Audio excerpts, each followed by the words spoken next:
नवनिर्माण कृषक संगठन बा छात्र संगठन आज गोटे ओडिशा बंद डाकरा देइथिला। प्रथम जेतले माने बंद डाकरा देइथिले समस्त भाबुतले बंदर किछि भी प्रभाव पड़िबो नै, किंतु आपण सकाळू देखिबे अनेक माने स्थान रे आमे देखिछु विभिन्न जिल्लार गणमाध्यम मानकरे प्रभाव पड़िछि।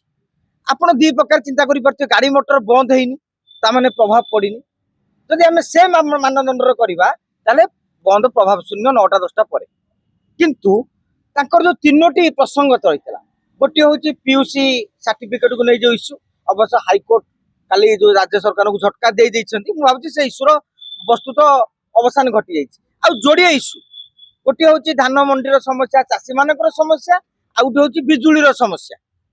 ये इश्यू लोकंर इश्यू आप देखिए नवनिर्माण कृषक संगठन शक्ति केते छोटिया शक्ति है जदि भी से घंटाक भी ओडिशा बंद कर माने भी बंद सफल। एथुर अतएव सरकार एथुर अनुमान करिया दरकार आपको हल्का भाव नवा उचित नहीं जे लोकंक मनरे जन असंतोष प्रकाश पाई, चाषी क्षुब्ध अछंती, बिजुली उपभोक्ता क्षुब्ध अछंती, पीयूष को लेकिन युवा वर्ग मध्य क्षुब्ध अछंती। जोथि पई आपण देखिबे ए बंद को विरोध करना कांग्रेस मध्य समर्थन करछि बाध्य रे बीजेडी जेतु परे फेब्रुआरी 2 तारिख बेलू आंदोलन आरंभ करेंगे तेणु सी स्वागत करने को बाध्य होती। बर मु भावी गोटे छोटिया अनुष्ठान हेले भी से दम देखई जे यही प्रसंग नहीं कि बंद करवा दरकार। विजु जनता दल मुख्य विरोधी दल, कांग्रेस सेकेंड मुख्य विरोधी दल, एमाने करुथिले कोन गोटे छोटिया संगठन आगे एमाने फिका पड़ी जाइछन्ती बोली मु कहबी।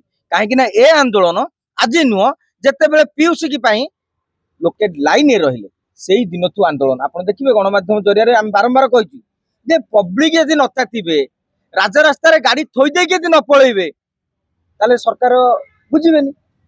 जहाँ सरकार कोर्ट छाटे बुझी आम आशा करवा चाषी मानकर जो समस्या रही सरकार गुरुत्व नेबे। किंतु ए संपर्क में आउ गोटे कथा भी कहबा आम तो खाली सरकार को दायी करवानी।